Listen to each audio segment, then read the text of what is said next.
There is a virus in the configuration of every Nigerian as it stands right now. And that virus has been from ab initio, maybe at some point, let's say maybe post-independence, from shortly after independence, that virus has been. Now, what is that virus? That virus of acquisition. You want to acquire fear of the unknown, fear of poverty. And to even amplify it, we have our churches everywhere who preach, many of these churches who preach 11:45 miracle, last minute breakthrough this, breakthrough that, and all that kind of stuff. So now, poverty problem is on the side. It saddens my heart to each time I hear about this kind of monies these people steal from the coffer of government, common patrimony.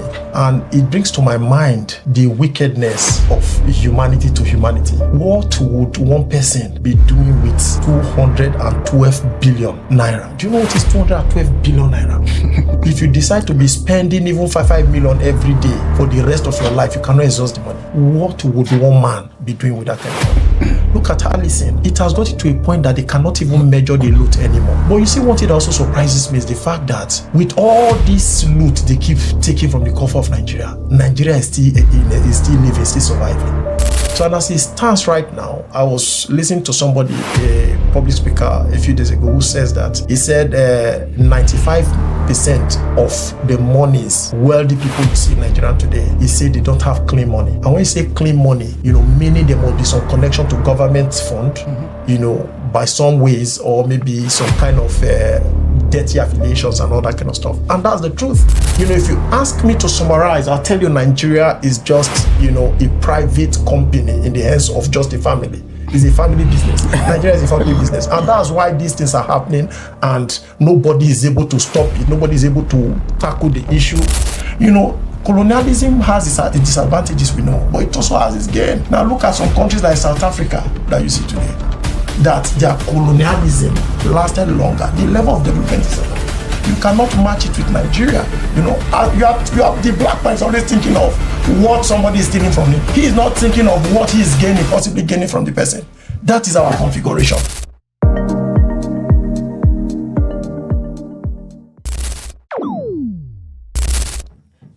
Good evening, and welcome to Glasscast podcast. Your podcast, my podcast, our podcast. It is interesting to have one of our popular guests in the house. You get to know him more, and if you have been following what we have been doing in the previous episode, you would remember the discussion around youth empowerment, youth entrepreneurship, how to move things forward in Nigeria. And from that discussion, we have moved on to discuss other areas. And it will interest you to know that we have that guest in the house today. But before I introduce our able doc, I want to say hello to you for being part of what we do. We have seen your engagement, your comments, your likes, your sharing, and your tagging people to our videos. It shows that every topic we discuss from this, our little studio, resonates with a lot of you. And that is why I will encourage you this evening to continue to sit closer to our discussion. If you have your bottle of water, bring it closer.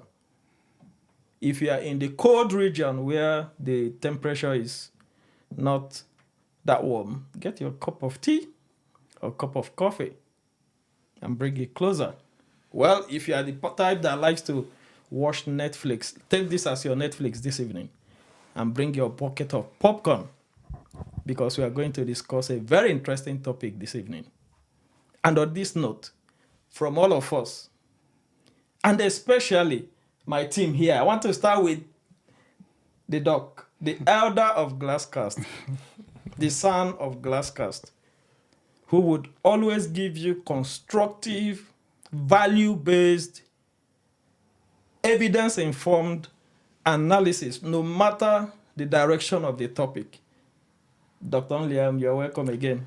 Yeah, thank you so much, Dr. Ezra. It's always a pleasure to sit with you and analyze things. Hopefully, we'll put out some, very reasoned analysis, fact-based, evidence-based, backed by law. Backed by law. And in our midst this evening, we have the able doc, Dr. Marcus Ekure, your popular doc on social media. I believe you have seen his wonderful work on his YouTube, his TikTok, his Facebook, and every of his channels. So we are glad to have Doc in the house this evening. Doc. Well, thank you very much for having me. It's always a pleasure being in your midst. And I can see a whole lot of improvements has happened here in the studio, since last time I came. That's good. Well done for the good work. Yeah.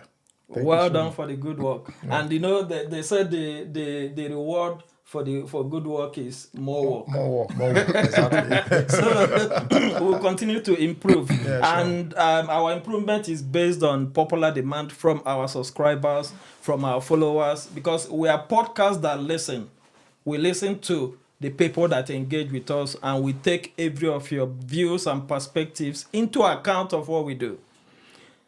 So, going into the discussion this week, first, I would crave your indulgence if you are not from Nigeria, because Nigeria has become an interesting place that when we try to look into other parts of Africa, other parts of the world, something keeps pulling us into Nigeria. And one of our recent episodes, we termed Nigeria 1 week, one trouble. 1 week, one trouble. I think that's even elevating to Nigeria. It's 1 minute, one trouble. Anytime you open your phone to check TikTok, you must see one breaking news. So 1 week. 1 week is too far. You should say 1 week, 1,000 troubles. Well, we have to look at the analysis if it's actually 1 week, one trouble, or like Doc said, 1 minute, one trouble, or 1 week, thousands of trouble. Yeah. And like you said, looking at the news this week, looking at the social media, you could see some tellers who were not doing their jobs properly in making the suit of our leader. And, some people suggested that those suits were quite heavy for Mr. President to wear, which may have caused some mishap. But luckily enough, our president is whole heart and healthy. There is no, we don't want anything to happen to our dear president. Our grandfather. That is in one news. And in the other news, Nigeria has been making a news round. Yeah. This week, it has been the trial and retrial of a former petroleum minister, Desiani Madueke.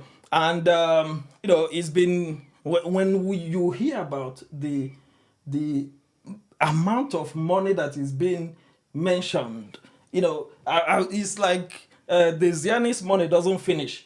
Of course. Because, we'll look into that. Not the Ziani's money, the stolen money, Nigerians' money in the possession of Desiani. Oh, well, if I hope, that is what Desiani is disputing at the court today. So I hope maybe at the end of the day, we'll be able to establish if it's Nigerians' money or Desiani's money that we are disputing here. So, moving on from that, we other issues. Emefiele, the former governor of the Central Bank of Nigeria, was also in the news this week by returning to his trial, and each of them you keep hearing these billions upon billions upon billions so of public money, and it's just. They are just saying it in the person as if it's piece of paper, And who again? We have Malami. Malami, who is the chief prosecuting officer in Nigeria in the position of Attorney General, who is supposed to be the epitome of integrity and good work. Is also in the news for fraud-related activities. Then we are talking about former governors. I think the former Kogi governor, Yaya Bello, he's finally been granted the opportunity to go and pray for the less Hajj. I don't know what the prayer would be, if it's for God to forgive his sins, or for God to help him to clear his name of over 80 billion of public money.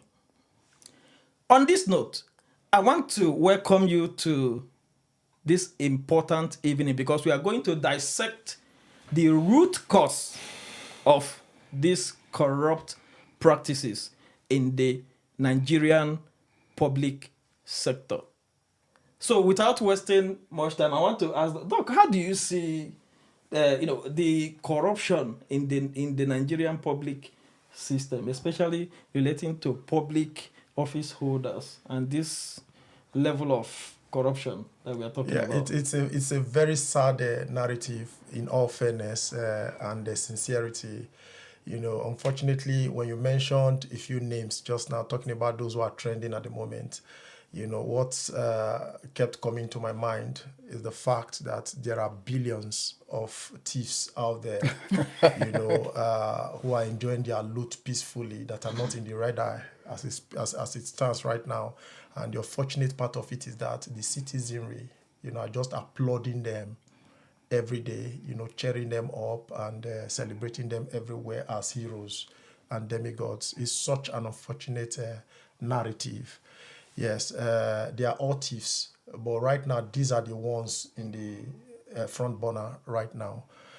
Like you mentioned, it saddens my heart to each time I hear about this kind of monies these people steal from the coffer of government, of common patrimony. And it brings to my mind the wickedness of humanity to humanity. What would one person be doing with 212 billion naira? Do you know what is 212 billion naira? If you decide to be spending even 5 million every day for the rest of your life, you cannot exhaust the money. What would one man be doing with that kind of money? Look at Allison. It has got to a point that they cannot even measure the loot anymore. But you see, one thing that also surprises me is the fact that with all this loot they keep taking from the coffer of Nigeria, Nigeria is still living, still surviving. It's just like a cow that people just keep cutting the flesh. You go cut a pound of flesh from the cow, and the cow is still bleeding. It's bleeding heavily. The flesh structure is almost gone, But the only thing is that the cow has not given up its breath. It's still breathing. That's what is happening to Nigeria now. So, and as it stands right now, I was listening to somebody, a public speaker, a few days ago, who says that he said 95% of the monies wealthy people you see in Nigeria today, he said they don't have clean money. And when you say clean money, meaning there must be some connection to government fund, by some ways, or maybe some kind of dirty affiliations and all that kind of stuff. And that's the truth. And that's why I also tell people, it's unfortunate that today, when we are talking about performance in some key sectors, like in business and all that, you see people talking about these same people, businesses that have affiliations to government, like the banking sector, for instance. You cannot even say the banking sector is really successful, as it were, because they are highly affiliated to government. All these heavy corruptions we are talking about every day, these heavy figures, do you really think one person, does it not surprise? Don't you even imagine how somebody will be able to steal 212 billion? Does it not go through the bank? There's a collusion somewhere. So, and that is why you see all these banks flourishing, buying real estates everywhere abroad, buying private jets, buying all that. It's not banking, the conventional banking profits that they're making. That's just the truth. But nobody is interrogating this. It's so unfortunate. So it's a chain effect, So, and, if you ask me to summarize, I'll tell you Nigeria is just, a private company in the hands of just a family. It's a family business. Nigeria is a family business. And that's why these things are happening, and nobody is able to stop it. Nobody is able to tackle the issue. It's lingering every day because people are connected. Now, you see that symbol of justice where a woman is holding a sword and the woman is blindfolded. You know what I'm talking about? I don't know Yeah, how the but lawyers lawyer, call it. I know it's Good. called justice, symbol of justice. What's it called? There's a name. Is it OB something? If That you EB, be the medium. because those Let jargons. justice be done, even yeah, Efforts yeah, lovely, 24. lovely. Now, do you know why that woman's eyes are blindfolded? Because you are not supposed to know. In fact, as somebody holding that sword of justice, you do it without favor. You are not supposed to know who is your mother, who is your father. Meaning, if you drop the hand, it can cut on anybody who is found guilty. That's what it means. Doc, And for you to do that, I say he who comes to equity must come with clean hands. Are you getting it? Now, when these government officials, these public officials are knitted together, it becomes very difficult for you to even generate solution to the problem, because they are like a woman holding the sword, but the only difference is that their eyes are not blindfolded, because they know if they bring the sword down, it's going to cut either their brother, their first son, or their wives, or somebody close or known to them. That's why I use that definition that Nigeria is just a private company in the hands of a family. So that's just how it is, across all sectors. We will continue to dissect this as we continue. Thank you. Doc, let me ask. There is no doubt every successive administration, every subsequent administration, they try to outperform the previous one in terms of being corrupt. We only talked about people in Buhari's administration. When you go back, Goodluck's administration, Obasanjo, Yar'Adua, ministers, all of them, even former governors, there are allegations of corruption. Some of them still pending. Some of them midway. We don't hear about them anymore. What do you think is the root cause of this problem that every public office holder in Nigeria is always charged with corruption at the end of their administration? Those that are not charged with corruption or that are not being tried for corruption are those who are still in the good books of the present administration, not that they are not corrupt. So what is the root cause of this thing that we're talking about? This is a very sensitive question, and I'll have to be very honest, because at different points in time, I found myself, at some point, attributing some sort of, as in factors to this as the cause of this lingering corruption problem. But recently, I've come to understand, after critical thinking and some research work, that it is beyond what I've been suspecting. All right. Now, my new suspect, which I believe so much to be the root cause, the cause of this whole thing, is something attributable to social security on the part of the system generally. In recent time, you hear people talk about things like systemic failure, that if you have sound systems in place, to checkmate people, checks and balances and all that kind of stuff. See, there is a virus in the configuration of every Nigerian as it stands right now. And that virus has been from ab initio, maybe at some point, let's say maybe post-independence, from shortly after independence, that virus has been. Now, what is that virus? That virus of acquisition. You want to acquire fear of the unknown, fear of poverty.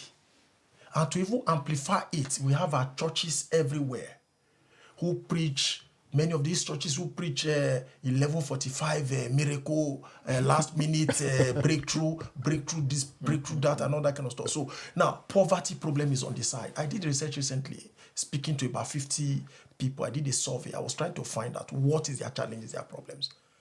And when I profiled the outcome, I found that some of them were talking about, insecurity of job. The job I'm having right now is not paying me enough, and there's no, hope that I'm going to get a better job tomorrow. And that person talked about school fees of children, and that one talked about, I don't have a car. A whole lot of issues.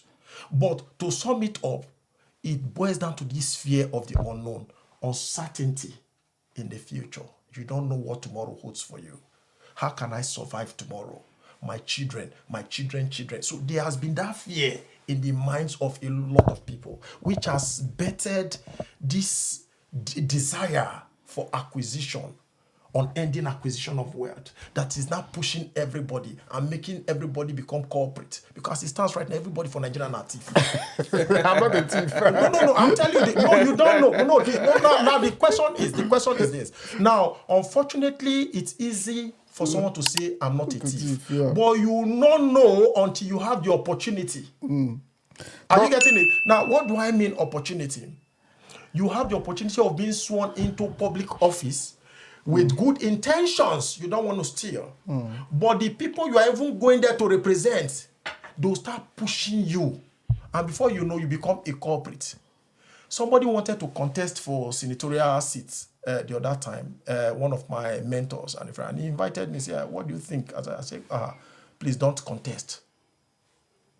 Do you know before long, those people were around him, they were telling him, Oga, contest to, you don't win, finish. You don't win. And do you know what they were telling him? They were telling him, one said, all you just need to do, this your Honda Pilot Jeep you are driving, you are not going to drive this kind of Jeep.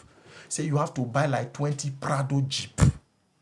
You buy 20 Prado Jeep, so that when you are coming in your convoy, when they see you, they know that, they will know, say, man, this guy, oh.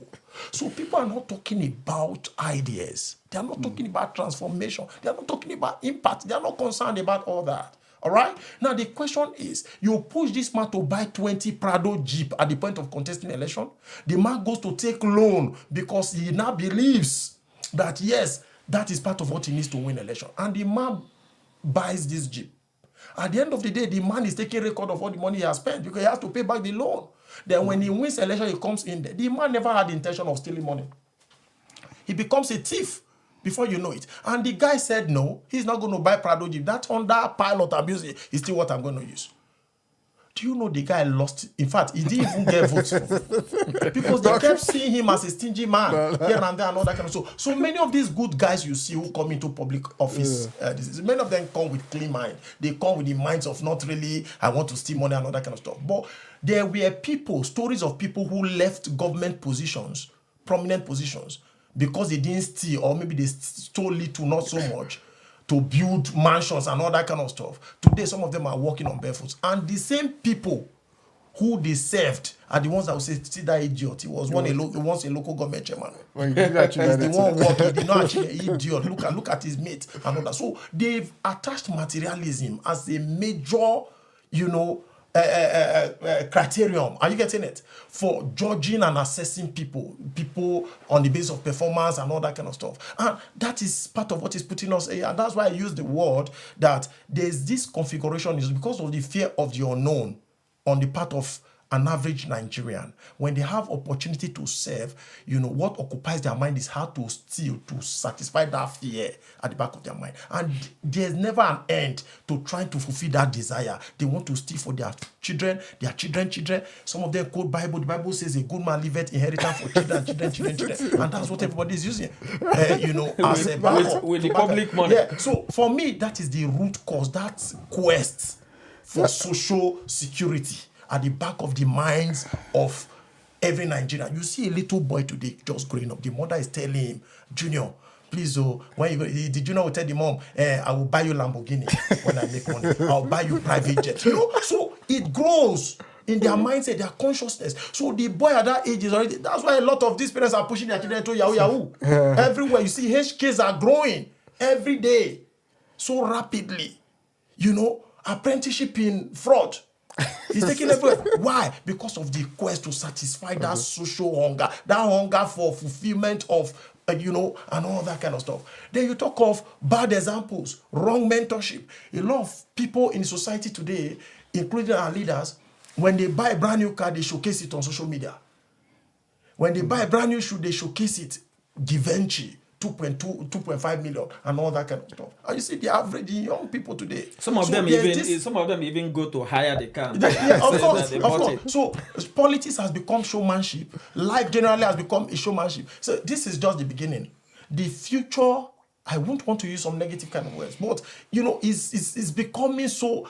Sometimes I'm even so afraid for the future of Nigeria. Doc, let me interrupt you. Thank you so much. It's quite an opening. And two things you mentioned here that I experienced practically. Yeah. When I was in Nigeria, I worked in bank, and I saw the loan files of politicians.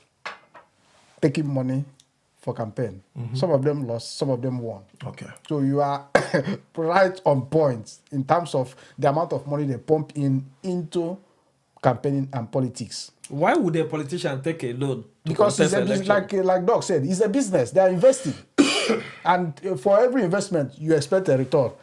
And funny enough, in Nigeria, there is no cap, even if it's in the law. They don't check it as to the amount of money you spend campaigning. But here in the UK, you can't go certain limits. In America, even though they find ways to bypass it, but there's a limit which one person can sponsor a candidate. But in Nigeria, it's free for all. They can go to the banks. I'm telling you what I saw working in the bank. Low files of politicians, known politicians. Some of them won, some of them lost. What did they use the money for? It's not like they use this to invest or build a factory or do any skill acquisition center or anything. Just to campaign, invest. The second point you mentioned is the issue of social security. When I was working in Nigeria around 2013, 14, 15, 16, one morning I was in the car, my driver was taking me to the office, and my wife called me, said my son is not feeling very well, or he's not feeling very well. I said, what happened? She told me. I said, okay, no, don't worry, once it's 9 o'clock, call the GP, get appointment for him. And that was it. I relaxed and went about my normal business. I was in Nigeria, then they were in the UK. Later in the evening, when we were coming home, my driver told me, sir, Oga, when I saw how you were just relaxed when you were talking about your son not being well and so on. You were so relaxed as if nothing happened. I said, you know what? Where that boy is, if he dies, I know it's the will of God. Yeah. I do not have to worry about the money to take him to hospital. And keep in mind, this boy was born in the same hospital former queen's husband had treatment in 2011 in the summer. Prince Philip, Prince Philip. You know, they had a holiday home in Balmoral, Aberdeen. Summer of 2011, they went to that Balmoral holiday home. The prince became ill. They took him to Aberdeen Royal Infirmary, treated him before they went back to London. Winter of that 2011, my son was born in that same hospital that the husband's queen was treated. Then I was still a student. So how could I have afforded that kind of level of hospital if there is no safety net that you're talking about? My child was born at the hospital where Ojukwu was receiving treatment, where P2B and other politicians in Nigeria were coming to visit him. My son was born in the same hospital where Ojukwu was treated till he died, till the return. And then you were Nigeria. a student. You couldn't have you were a student. Who am I to, if it was in Nigeria, who am I to be in the same hospital? So you this is a case of hitting the head. Yes. Just to buttress what you've talked about. Very well. Like I told you, I did a research, with 50 Nigerian youths, and I saw where they are coming from, for me to be able to reach this conclusion. Now, there's serious problem of, fear of the unknown in the heart of an average Nigerian. Forget the fact that a microscopic few Nigerians are just displaying affluence out there. All right. Recently, I was reading a documentary, and I saw that half of the wealth of the entire Scotland and half of the land of Scotland belongs to only 420 people. Scotland. So it's always the case of 10%, 90%, all right? That 90% of the wealth of a nation is in the hands of only 10% of the population. Why the remaining 90% of the population struggle for the even the entire UK is only 1%. Good, you see that. It's only 1% that control the... Now, why am I saying this?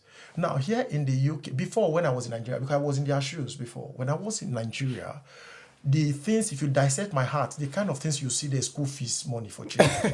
Now, the kind of things you see there is, I'm driving on the highway, I've just lost one tire is about to finish to get replaced. You see issues of I need to service my car. You see issues of fear of accident happening if you are driving on the road. You see issues of fear of kidnappers kidnapping you. Different kind of issues. You see issues of where the next meal is going to come from. Fear of where the next meal is going to come from. Issues of where, what about this contract if it doesn't scale through? What about that? That's why you are seeing a whole lot of, a loyalty thing in the political system. You are seeing a whole lot of followers being very stupid, at the apron string of so many politicians out there and all that kind of stuff. Because the youth, they've lost their minds. They don't have. The Bible says, the last days, old men shall dream dreams and young men shall see vision. But today, old men are dreaming dreams and see vision for everybody in Nigeria. The young men have lost the ability to see vision. Are you getting what I'm trying to say? Because there's fear of what future holds for them. Now, in the UK here, when I came into the UK here, the school fees fear disappeared because my children have been going to school. I can't remember the last time I've never bought a book for any of my children. Yeah. The school takes care of their books, even gives them food at some point, and all that kind of stuff. And now, quality education. Now, and quality education. They have access to laptops, to iPads, and everything. Now, my wife got pregnant and wanted to have a baby. If it were to be in Nigeria, we would do 7 days fasting and prayer to pray for the baby to be well positioned, every pussycat, every spiritual element, bind and cast and everything. We never binded, we never casted anything, all right? Now, we just went through the normal procedures. Now, the woman was, I think, 3 months into pregnancy, she started receiving salary for being pregnant. They were paying her salaries. Big money, paying her. In context of Nigeria. And even now, before she gave birth, they gave you baby box. They brought a baby box. They brought baby bed. They brought everything. Baby clothes. Clothes and everything. The food the baby will eat, the clothes the baby will wear for the first trip. Do you know till dates? I can count the number of times I've bought clothes for my baby. The visitor, they attach a visitor to the baby that comes to visit, is always checking on the baby to make sure. Do you know my baby's toy bag is as big as 3 Ghana must go? He cannot even exhaust all of them. They have everything the baby needs, government provides for the baby. Now, those fear and all that taken away. So I don't have them in my mind anymore. Now, I'm not focusing on other issues. But that's not the case with Nigeria. These issues are still in the heart of the people in Nigeria. And once these issues are there, you have any opportunity to serve in public position, the first you start thinking is, God, how can I still to pay my wife's hospital bill? My wife was in the hospital after she gave birth to delivered. I went to the hospital to see her. She was in a very beautiful ward. They were giving her food in the hospital, serving her like royalty. They even serve me a cup of coffee. Tea and coffee. So those fears are not there.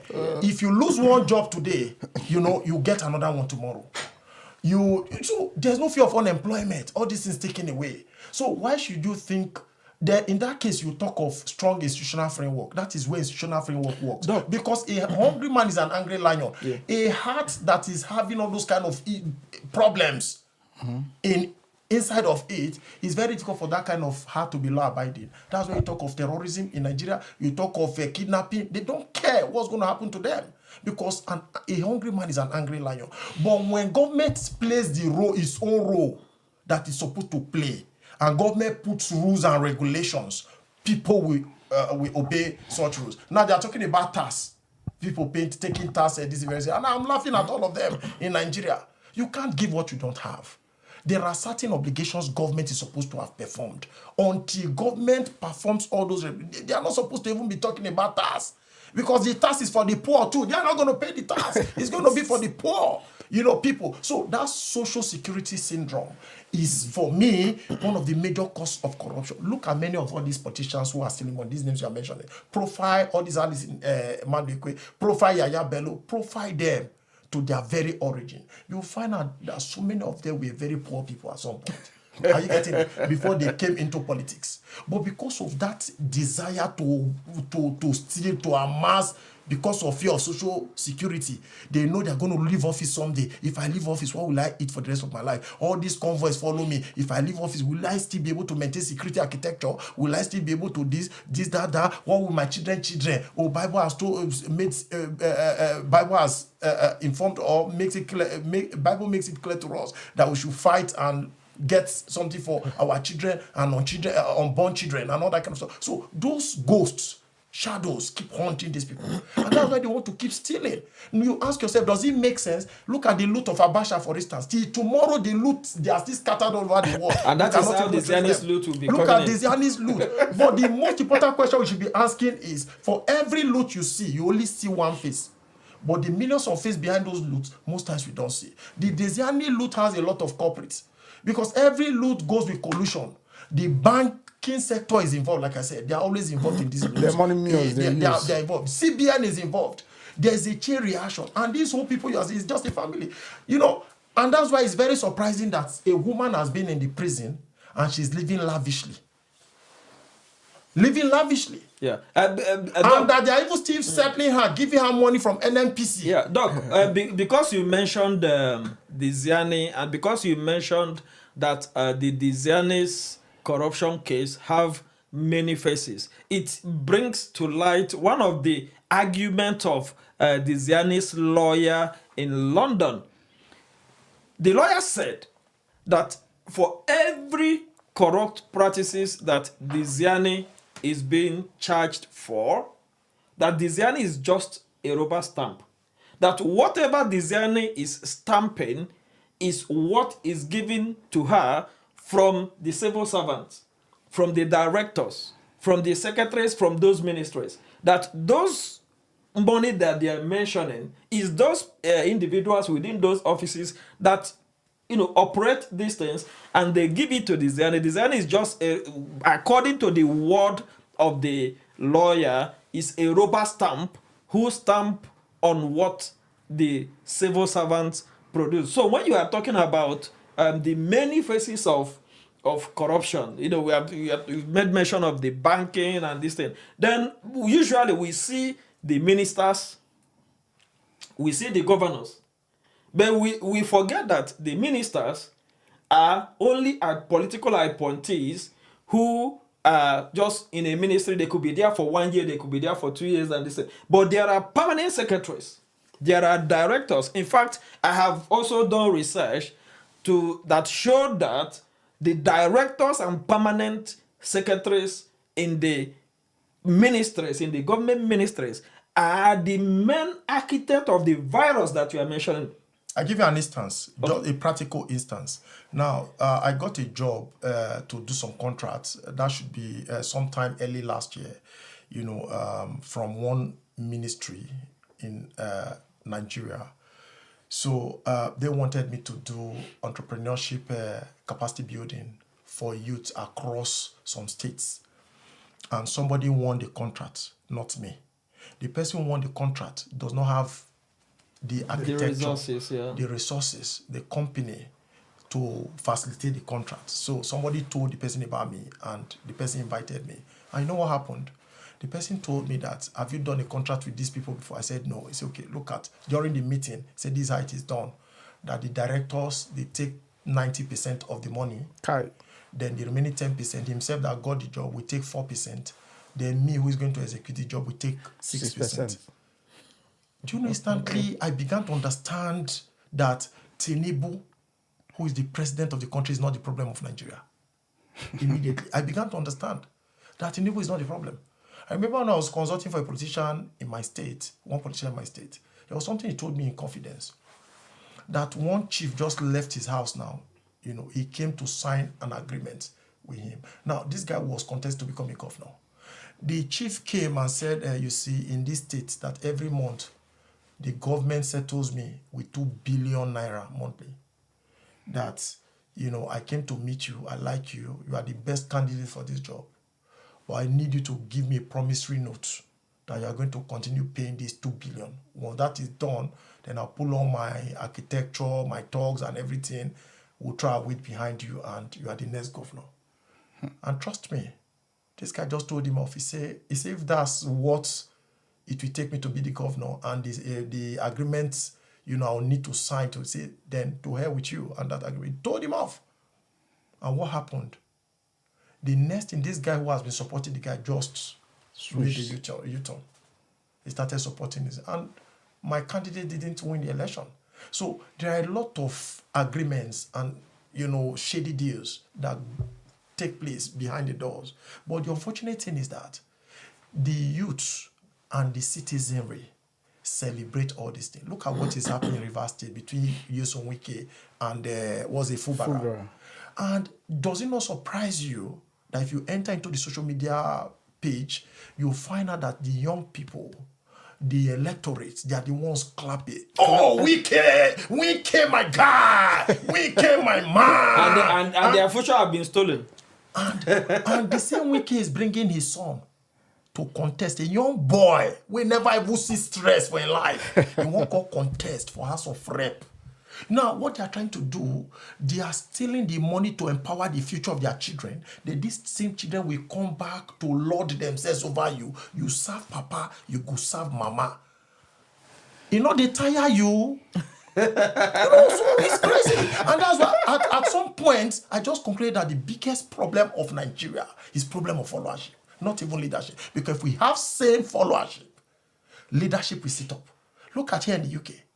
When this man, the former prime minister, what's his name, that said during COVID-19, Boris Johnson, yeah. that, social distancing, you pronounced that people should distance themselves because of virus. Then you now went on and started hosting a birthday party. Yeah. What happened? The citizens said, no, we don't want him anymore. They protested, they revolted, and the guy left. Of course. They had no choice. Of course. The power, ultimate power, belongs to the people. And that's the essence of the social contract theory.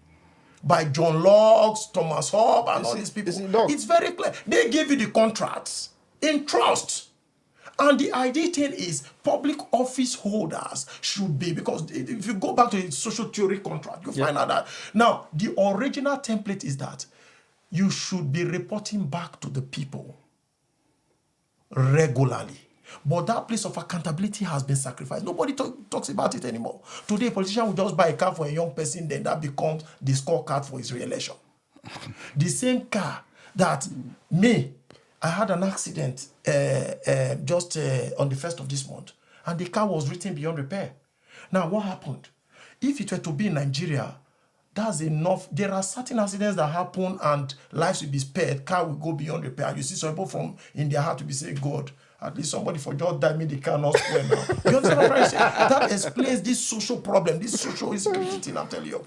But me, I was so happy. I said, God, thank you, nothing happened, another. That the entire car was scrapped for just 150 pounds.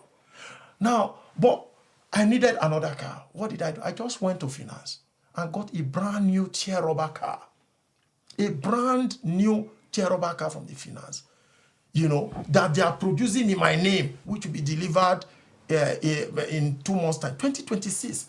Solve, which I'll be paying small money every month. You get what I'm saying? The social, so you don't have any fear of the future or whatever. So that is the problem. It's a chain. It's a chain. So okay, go. If I want to draw a bit of context, because sometimes when you have doctors, not the doctors in practice or doctors by practice. Professor in practice. Professor. So when you have doctors who have worked hard and earned their PhDs in the house, you begin to get some, I wouldn't call it jargons, but when we begin to theorize, it may confuse some of our followers and listeners a little bit, and that is why I'm always here to provide a bit of context to the discussion. So drawing from what Doc has been saying here, Doc made mention of the social contract theory and social security. So social contract, to put it in a simple term, is when the people submit their powers to the government so that the government will give them protection, government will give them food, government will give them housing, and government will give them all the necessities of life to make life better. So the people are submitting their sovereignty to the government, and government in return would look after the people to the best of their ability. So that is the social contract theory. That is, in general, that is what he's talking about. I believe Doc will agree with me. Yeah, of course. Then when we talk about social security, we have used specific examples to analyze what social security implies. So for those of us who are not domiciled within the Western Hemisphere, where social security is popular, I'm talking of within many countries in Europe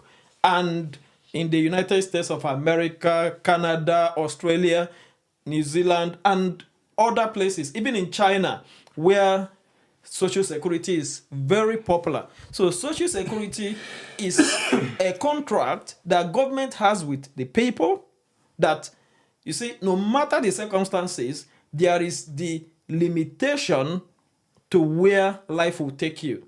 So if you don't have accommodation, government will provide you a suitable accommodation. If you don't have a job, government will strive to make sure you have a job. And when government is not meeting up with that aspect of social life, government would compensate you for not providing an enabling environment for you to get a job. So they will pay you unemployment benefit. If you are a child, government takes account of your child development till you grow and you become an adult, you are independent.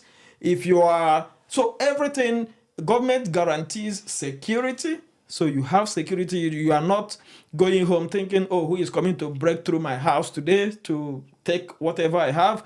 Government makes sure that the roads are motorable. So you are not driving and you are carrying Bible and carrying Lord Chosen banner and stickers and handkerchief and holy water to protect you on the road. So government makes sure that every facility that you need on the road is there to give you safe driving. Government provides medical services. So you had when Doc said, he wouldn't worry too much about the child because he knows that the system is there for the child to be given the right care that is needed at no extra cost, at no headache and all these things. So that is, when we are talking about social security, that is what it entails, that a woman would want to have a baby. You don't need to worry yourself about money to pay for hospital bill, to pay for maternity. Government will take care of it. Government would, at the developmental stage of that child, government will provide everything that that child needs to grow a better person, a healthy child, a strong child, an intelligent child, the child that will grow to contribute to the development of the society. So all these examples and wider examples that we cannot cover here covers what social security implies. Doc, thank you so much. You've done a very good job breaking these things down to our viewers and to our subscribers. Doc, let me come to you. You attacked the followership, that they are a major problem because they are supporting the corrupt leaders we have in Nigeria. So far, not retire them. Well, they call it, is it a Stockholm syndrome, where somebody is dealing syndrome. with you and Sure. you turn around praising the person. Yes. When the politicians have weaponized poverty, taking away this social security, and the only thing they could get to even keep alive is these crumbs from these politicians, do you have to blame the followers that much? Yes, I think it's very important to blame the followers because it is the stupidity and lukewarmness of followership that will first degenerate into that level of recklessness on the part of leadership in terms of providing the basic amenities and things that should be. Now, I give you a typical example. Now, historically, we hear stories that during the time of our fathers, when they went to school, things weren't like this. Now, my father told me that in their time, all you needed to travel to the United Kingdom, to US or to anywhere is just your student ID card. There was nothing like visa barrier. All right? Now, they had chicken. They ate fat chicken. Everything. In my video the other time, I said there's nothing that is new that we are seeing here in the UK. Everything that's happening here, at some point, they've happened before. In Nigeria, In Nigeria. But it's just that, a clique, some group of people just found enormous pleasure in destroying the architecture, the framework, the system, by weaponizing poverty.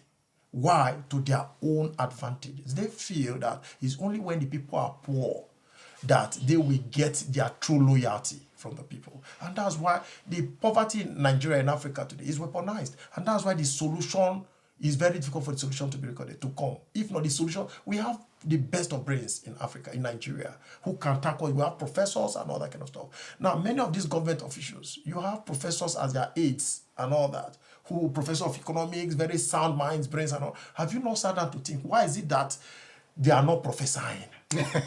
Why is it that these professors are not prophesying? Well, at what stage did we get this thing wrong? We got it wrong at some point, when we took independent, independent. The independence was too early.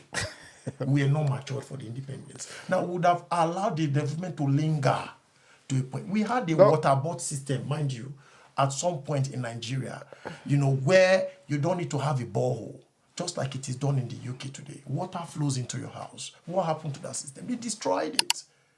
If you click off it, they destroyed the system. They climbed with it. They went to school on pure scholarship. Many of them go into their history. All these people who are stealing among their fathers, go into their history and find out. They enjoyed a robust system that was strong, economy that was strong. As at 1980, 1981, it was $1 to $2. Yeah. Mind you, $1 to, we had a very strong economy as at that time. So the stupidity of followership is what degenerated, because if we had sensitive and same followership all along from the very beginning, so are you it saying would have been very difficult for things to degenerate to are you saying because it's followership that determines the altitude. Doc, are you saying that the Nigerian project is not working? Are you asking me for a confirmation or is it a general fact? I'm asking on behalf of our subscribers. Let me disagree with you slightly on the issue of that our independence was too early. The colonization in the first place was bad. It was a bad idea. Okay. Then to keep it longer will also be a very worse one. I'm sure if Mazi, my usual colleague, is here, he will agree with me. Okay. So let me finish here. Okay. When, as at 1997, that's when I went into university in Owerri. We had pipe-borne water there. Okay. But now there is no such in Imo State. Okay. And you are talking of, we had independence in 1960. Up until 1997, that's how many years? 1960 to 1997. About 47 years. About 30 something. 47 years. Yeah, thereabouts. So what happened? And when you look at some governors, shortly after independence, like in Imo State, we had Governor Mbakwe. He did very well. So many things working. But it was after the Buhari coup of 1983 that things went south. And since then, we have not recovered. So personally, I don't think that keeping the white man in our country would have helped us any further, because shortly after they left, things were good. But the present crop of politicians and the military that laid their hands on the treasury of Nigeria destroyed and scattered things. So 1960 to 1997 is about 37 years. Now, you cannot, it's also a very big error for us to, Nigeria is a very big place, geographically and otherwise. For you to generalize based on a case study on just one part of Nigeria is also a kind of, mistake, when looked into critically. Because if you look at the first coup that happened in Nigeria, when did it happen? Not in 1970. It's in 1967.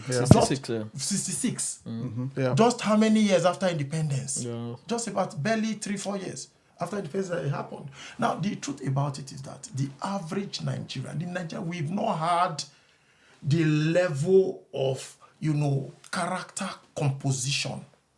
I won't say intellect now, because we are very, very intelligent people. The character composition to think from the perspective of generalism, collectivism, we've not had it as a people. Now, we believe so much on self, which is contrary to the formation of the Western civilization system. Now, when I got my first house in the UK here, the furniture and everything that came to the house, it was a charity organization that brought everything. They brought a big truck, filled it with asphalt to port and everything. They were white men who came, elderly men. They were raising the furniture into my house. They arranged everything, and they were doing it joyously. I didn't pay a dime. What did I do? I just went to a Catholic, I used to speak to them. No, and they brought all this. And I asked questions later. Is it the government that is doing all this? They say no. That they have prominent individuals and companies. So they just sacrifice some part of their profits annually to set this charity, free food bank, furniture bank, and all that for people, not necessarily members of the church. I'm not a Catholic. And now, but these same initiatives, they are being done in Africa. They send money to Catholic churches in Africa to do similar kind of project. I must tell you the truth. But these monies go into the pockets of some reverend fathers and pockets of some individuals. That we're talking about the church. That should be the example. Now, let me come back to what I was talking about. This thing. So, now, what brought about the issue of the crisis, how do you call it, the coup and all that kind of stuff, is the issue bordering around this selfism. Hausa said they are Hausa. Igbo said they are Igbo, and I don't want to go deep into all that. But the truth, why I talked about that we would have allowed colonialism to stay a bit longer. You know, colonialism has its disadvantages, we know, but it also has its gain.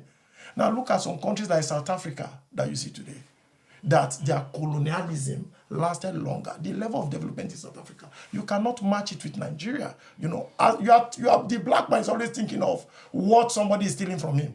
He is not thinking of what he is gaining, possibly gaining from the person. That is our configuration. Maybe he's looking for opportunity to steal. Yes. For me, one, if it has lasted longer, we would have had more strengthened public systemic structure that would have probably sustained us, you know, for a longer period of time. So that is what I meant by that. Look at what is governing this place. It's system. The secret of the development of this place is system. It's systemic. So that system, that structure, that architecture would have achieved that if we had stayed longer. That's what I'm talking about. So to talk of Mbakwe, that's just a success from a particular spectrum. We also have, even in recent time, when the current Senate president, what's his name? David, Akpabio. Yeah. When he was the governor of Akwa Ibom, did he perform or not? He did. He performed. He did, yeah. To the extent that we were all clapping, using Akwa Ibom as a benchmark for other states. When this man that is braggadozing everywhere now, Wike, was the governor of Rivers State, did he perform or not? He performed to a large extent too, in terms of infrastructure. He did, yeah. But the moment they leave that seat, you know, even after performing, it's like the devil comes into them again. But that does not mean they are not thieves. All of them are thieves. They stole. Doc, I believe, listening to what we are discussing today, you would also be able to draw your insight and your perspective to the discussion we are having. And I would always encourage you, if you have any comment, if you have any feedback to us, our comment section is open. We are not those that lock up their comment section from their subscribers and followers. We want to get your insight. We want to get your perspective, because you are also informing most of the analysis we are doing from this, our little studio. So in the comment section, let us know what you think about this topic of discussion today. And we would always go back to review all the comments. Doc, as we begin to round off. Just before you say that, okay. There was a labor house. I don't know if you are aware of that. You know, there was a labor house in those days. When you finish your school, when you graduate as a student, you just take your CV to the labor house, and in a week or 2 weeks' time, they call you to come and resume civil service job. They give you a B2 car. Find out from those who witnessed it. All right? Students didn't pay school fees. They went to school free of charge. They ate chicken while in boarding school. And the standard of education was very high there. You can't compare standard of education in that time, in those days, to what you currently have, even in this modern generation. You can't, you can't match it. That's just the truth. So these people climbed with the ladder. They agitated to take over power. They took over power, whereas they didn't have the experiential knowledge to manage. They didn't do good apprenticeship with the white people because they were so preoccupied with resources. and resources not to be managed for the general good of the people. Looking for But for opportunity to loot. individual looting. And that is the looting. Now, the looting these people are looting us today, wouldn't it have been better for the white man to even loot us a little and give us development? All these billions you are seeing, ask yourself, let's be very factual. You know, I don't like beating about the bush on these issues. Listen, a research was done recently, and it was discovered that the amount of money that has come into the Niger Delta Development Commission, in which is NDDC, is 10 times more than what it took to transform Dubai. I mean, where was Dubai 30 years ago? It was just like a desert. The amount of money that has been sunk into those high-rising towers in Dubai, they are owned by Nigerians. Those buildings here in the UK, United Kingdom, that you envy, you fancy. One day I went to Manchester, and somebody said, come and see our former president's this. I saw very massive, but there's nobody living in the property. That is the mindset of the average black man. All this money they are stealing, if they were using them to develop Nigeria, believe me, nobody will even talk about relocating from Nigeria today. Nigeria will be a stronger economy and a better nation for us as a people. So they didn't benefit, they didn't have the architect, the mental framework and attitudinal, composition to take over and manage power effectively before they took it over. And Doc, that's the mess we are seeing today. Yeah, Doc, there is somebody I'm going to bring to the studio soon where in that discussion is in the pipeline, and I believe when that person comes to the studio, I would like to bring Doc back so that we would harness this aspect of the discussion, because this person is of the opinion that democracy is one of the worst things that has happened to Africa. Now, Doc have said the independence that we had is also a problem. So you're looking at the independence, the quest for the independence is to relieve the autocratic rule of the colonial masters for us to have democracy. And there is an aspect of this discussion which says that democracy is bad for Africa. And when you're talking about Dubai, look at all the countries in the Gulf. They don't have democracy. And they are doing very well. If you look at countries in even the so-called democracies in the world, if you look at France, if you look at the UK and all this, you will still see that there is centralization of power somehow. It's controlled. But the democracy they are giving us is different. So I wouldn't want us to go deep into that. Yeah, but each time you talk about democracy, it grieves my spirit. Democracy in the context of Nigeria, each time I hear people talk about it, it makes me very mad. No, what am I saying? Now, what is democracy? Is it not the government of the people, by the people, and for the people?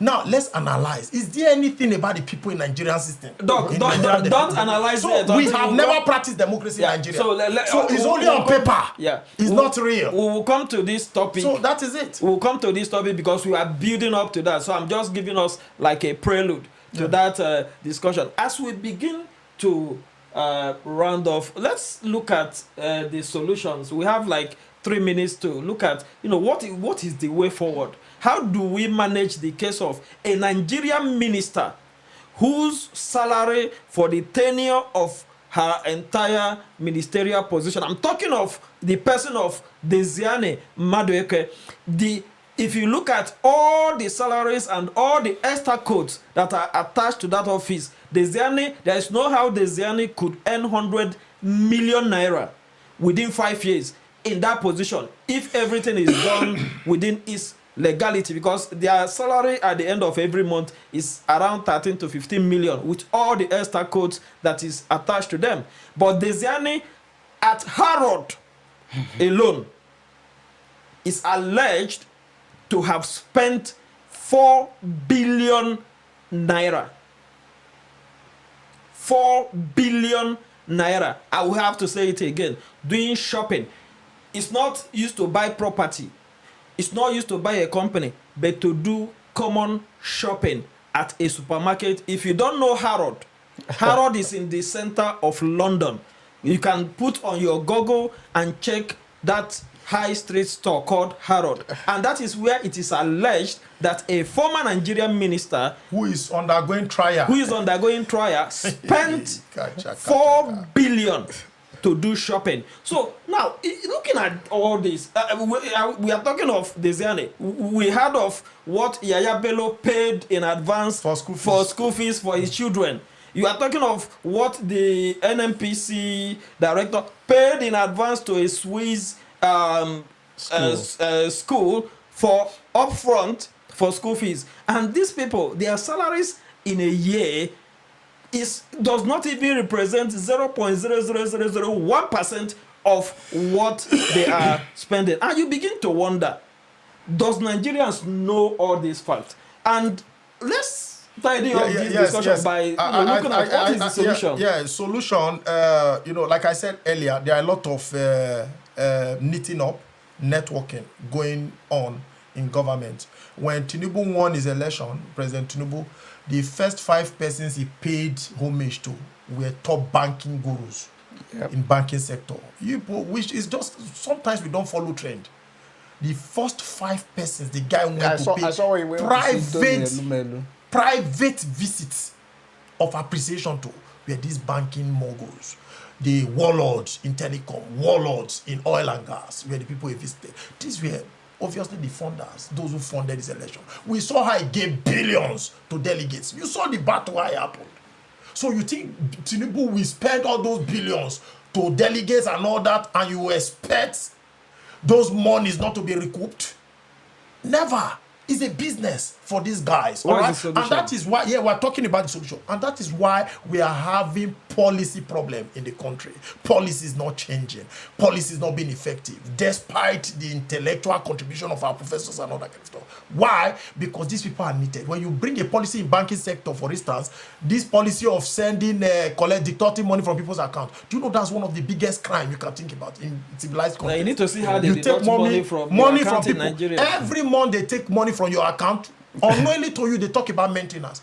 Banks in the UK, they send you letters to your door, send you ATM to your door, everything to your door, but yet and no you charge. can never see No any charge. charge coming from any bank. In Nigeria, they just now imagine a bank that has 5 million subscribers deducting 50 naira every from day. each. So press your calculator Every day. So it's fraudulent. Each transaction Yes, deduct money. it happens with the telecom sector and all that because the country is not regulated. It's so vulnerable. Everybody in Nigeria, they are under a very, very vulnerable, system. Now, why is that sailing through? If you bring out policy to stop that, it's not going to fly. You know why it's not going to fly? Because those are the banking sectors. They are the ones who fund whosoever is becoming the president. Those in the oil and gas. That's why solving this problem of corruption is going to be very difficult. Is a chain. Now, you cannot steal 112 billion without it being facilitated by the bank. Yeah. Know that. The CBN must be aware. And for it to fly, somebody in CBN must get caught. A governor of a state cannot steal 200 billion. There's one ex-governor in Delta State now that was accused of stealing trillions.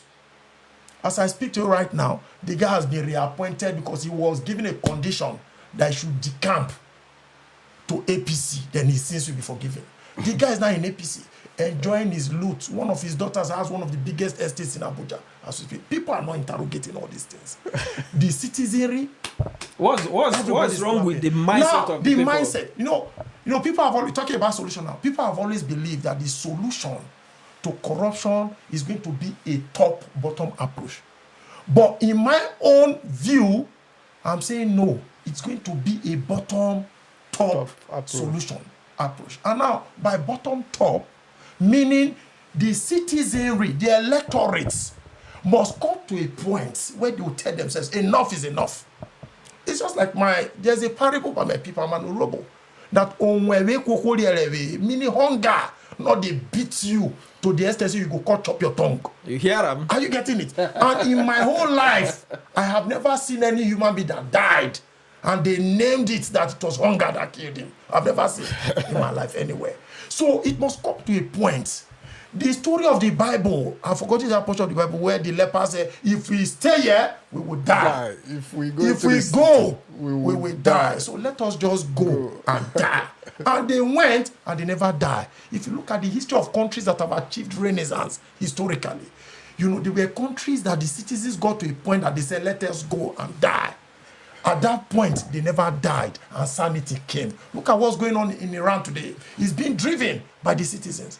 Now, their president has been taken away by Trump. Now, there are spiritual elements that are activated when you get to that point as a citizen to say enough is enough. I'm taking my destiny into my hands.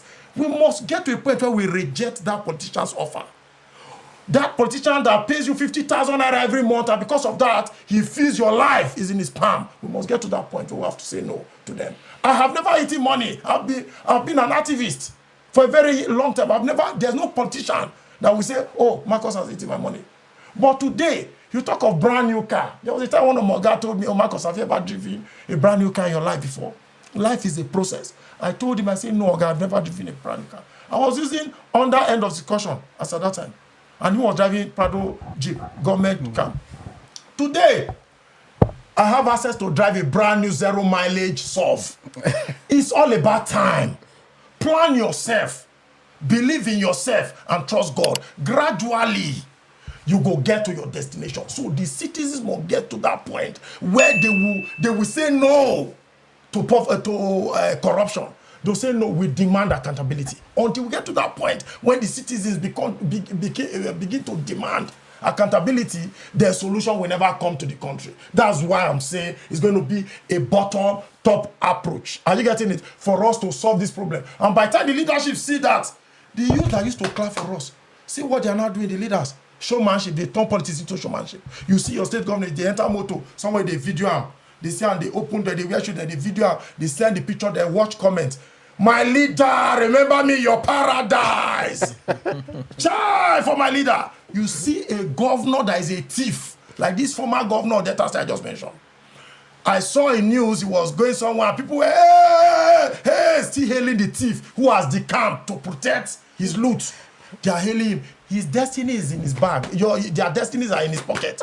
But the people whose destinies are held captive, they are clapping for him. It was one man, as I round up, that said that I freed 10,000, 1,000 slaves in my lifetime. But if only they knew they were slaves. If only they knew they were slaves. I freed 1,000 slaves in my life. I'll be 10,000 slaves, but if only they knew they were slaves. So that word is big. These people, they are all in chains. Nigerians are all in chains, but they do not know that they are all in chains. The day those chains will be broken is the day they come to terms with themselves to say enough is enough.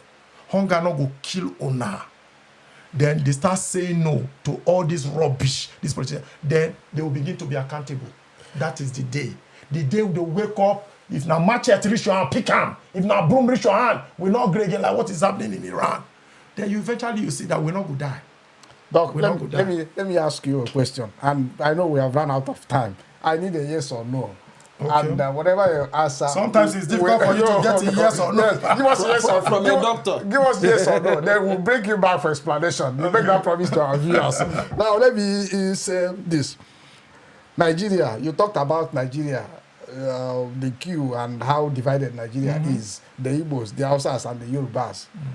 Do you think that Nigerian masses, and part of your solution is bottom-up approach, and that is the citizens, the Talakawas, the proletariats. Because they are the owners of the contract. They are the owners of the country. If you not do my contract well, I get right to revoke the contract. So we have to go back to the people. Let me prepare a yes or no. Yes. Do you think, seeing the polarization in Nigeria, polarization in terms of ethnic nationality, polarization in terms of religion, polarization in terms of infrastructure, those who are benefiting from stomach infrastructure, that the lower bottom people can unite to bring this solution? Yes or no? The unity can never come until there is a sacrifice.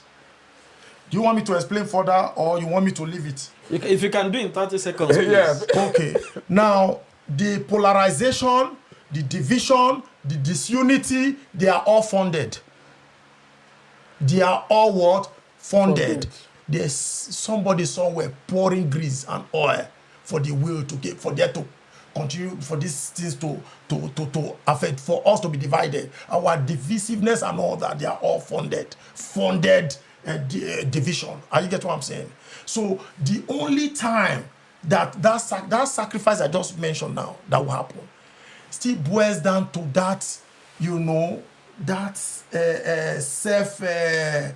this self-actualization or that renaissance? Realization. Self-realization. That we will realize it, they will realize. I sit down here, Abibo, this guy na Hausa, this guy na Yoruba, I'll be say, bros. But look at this thing, as he affect you, now he affect me. Now it affects me too. Bros, now so he affect you too. But now we never know saying as he affect and now they affect me. Because there are people somewhere funding it. Funding all these things. They go fund. Once they see that unity, we're almost achieving unity, they'll fund, say, 20 Hausa men were killed by Igbo. In a particular community, it's all funded. And they have the media to grease it and all that. So these things are funded because they don't want our unity.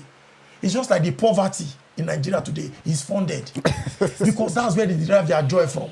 The day these people, they give social security to them, they know that the average Nigerian politician will no longer be relevant. Just like here, I don't know who tie road for abroad here. My own I just went to drive past road. I don't know who they in charge of health. If I phone ambulance now, the next 30 minutes, ambulance don't come house, go carry me, go hospital, take care of me. I remember one of our doctor friends, the mother had heart attack. Before we could say Jack Robinson, ambulance don't carry him. Before he reach hospital, they don't prepare everything down. The following day, they discharged the woman.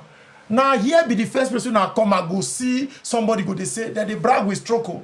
Said, you know, last month I had stroke. I said, the person when they talk about stroke is very normal. For Nigeria, the evidence of stroke now, one leg and one hand, go do like this. There are people here who have had stroke for 5 times, but they are still very normal because they have state-of-the-art equipment. But that also brings us to the question, do we really have better hospitals here than Nigeria? No. The problem is we have bad minds, bad leadership in Nigeria than in this place. That you have the equipment, state-of-the-art equipment in Nigeria, but people are still dying. They are not even using them. They still send people outside, you know, to go and pay outside to get some of all these things done and all that. So these are the challenges. Well, those are the challenges. They may have the money, they may have the media, but they don't have the podcast. And if they do have a podcast, they don't have Glasscast podcast. I love that.